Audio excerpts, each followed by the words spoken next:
नमस्कार, news 9 network आप देख रहे हैं। देश और दुनिया की तमाम छोटी और बड़ी खबरों से आपको रूबरू कराएंगे, लेकिन उससे पहले इस विशेष रिपोर्ट को देखिए।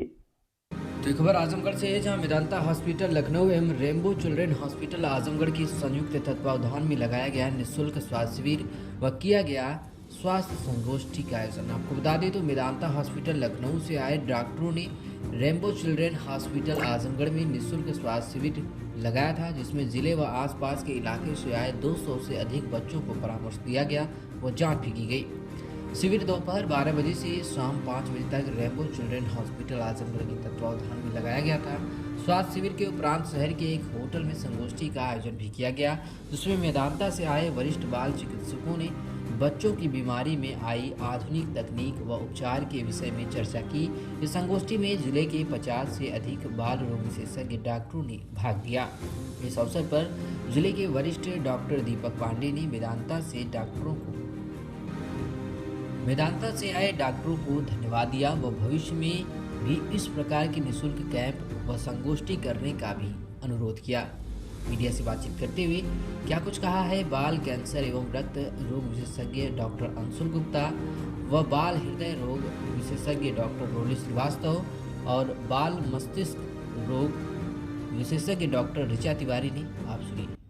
समाज में और जो मोस्ट कॉमन सिम्टम होता है बच्चे का चिड़चिड़ापन बढ़ता चला जाना, भूख कम लगना, बच्चा बहुत परेशान करता है खाने पीने में और सफ़ेद पड़ने लगता है। माँ बाप अक्सर ये कहते हैं कि हमारा बच्चा धीरे धीरे करके सफ़ेद या पीला पड़ता जा रहा है। तो सबसे अच्छे जो इम्पोर्टेंट लक्षण होते हैं वो यही होते हैं जिससे हम पकड़ते हैं कि बच्चे को एनीमिया है। सिमिलरली यदि किसी बच्चे की प्लेटलेट कम होती हैं तो कहीं से भी उसके छोटे छोटे लाल चकत्ते पड़ना या कहीं से ब्लीडिंग होना, क्योंकि प्लेटलेट का काम होता है ब्लीडिंग को बॉडी में रोकना। तो नाक के जरिए या लैट्रिन के ज़रिए कहीं से भी ब्लड आना या उल्टी में ब्लड आना, ये सब दर्शाता है कि उसके ब्लड में प्लेटलेट की बहुत कमी है।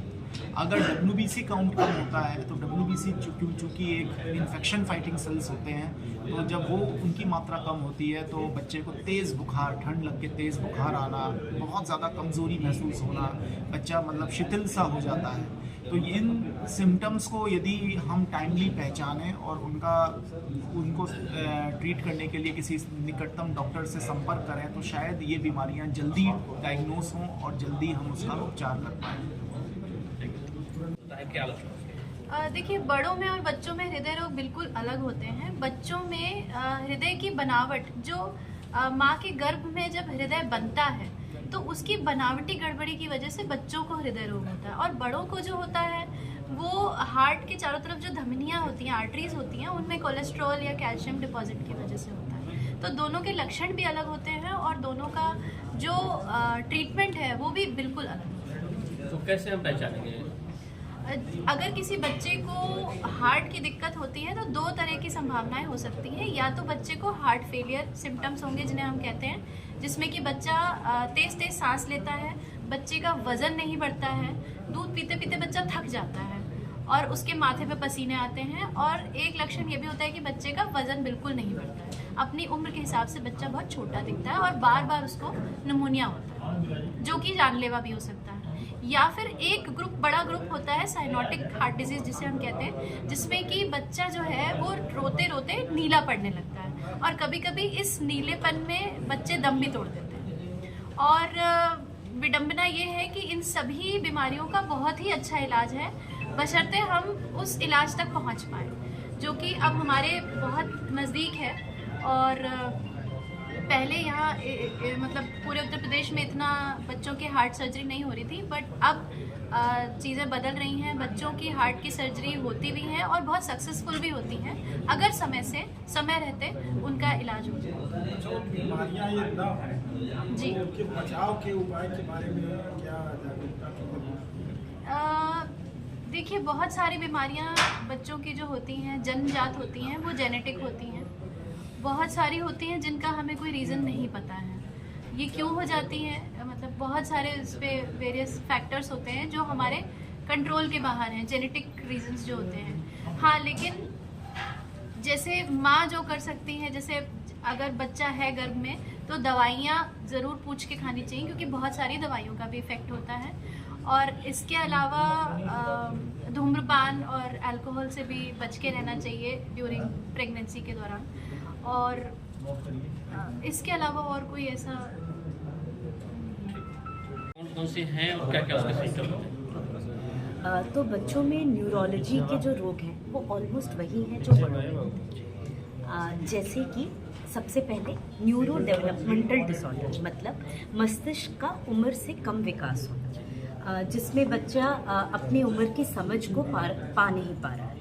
तो इसमें कॉमन जो सबसे कॉमन बीमारी है वो है सेरेब्रल पाल्सी, जो कि पैदाइश के दौरान, पैदाइश के पहले या पैदाइश के बाद भी बच्चे के ब्रेन में ऑक्सीजन की कमी के कारण होने वाली डैमेज से होता है।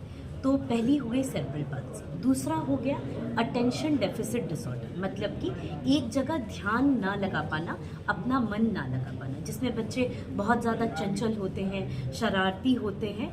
और सब बच्चे शरारती चंचल होते हैं, लेकिन इतनी शरारत या चंचलता होना कि वो अपना नॉर्मल रूटीन का काम ना कर पाए, ये एक इम्पॉर्टेंट लक्षण है जो कि हमें कई बार काफ़ी देर उम्र के बाद पता चलता है। तीसरा है ऑटिज्म स्पेक्ट्रम डिसऑर्डर, जिसमें बच्चों का सोशल व्यवहार, मतलब जो आपसी अपने उम्र के बच्चों से ना घुल मिल पाना, अच्छे से अपनी बात ना समझा पाना, कम्युनिकेशन की दिक्कतें ये होती हैं। इसके अलावा एक कॉमन बच्चों के न्यूरो की बीमारी मिर्गी, जैसे मैंने आपको बताया, 100 में से 1 से 2 बच्चों को मिर्गी होती है और बच्चों में ये काफ़ी हद तक ट्रीटेबल होती है, काफ़ी हद तक इसका इलाज संभव है। इसके अलावा जो बड़ों में होते हैं जैसे फालिश, वैसे बच्चों में फालिश के कई कारण हैं, मांसपेशियों की कमज़ोरी के कई कारण हैं, उनके कारण ढूंढ के हम इनके इलाज कर सकते हैं। इन सारी समस्याओं के अलावा और भी, जैसे कि ब्रेन में इन्फेक्शन होना, मेनिंजाइटिस जिसको कहते हैं, ब्रेन की कवरिंग जो मेनिंजाइटिस होती है उसमें इन्फेक्शन होना, ब्रेन के अंदर पस पड़ जाना, ब्रेन के इन्फेक्शन हो जाना, रीढ़ के इन्फेक्शन हो जाना, ये सारी समस्याएं बच्चों के न्यूरोलॉजी की समस्या है। Thank you.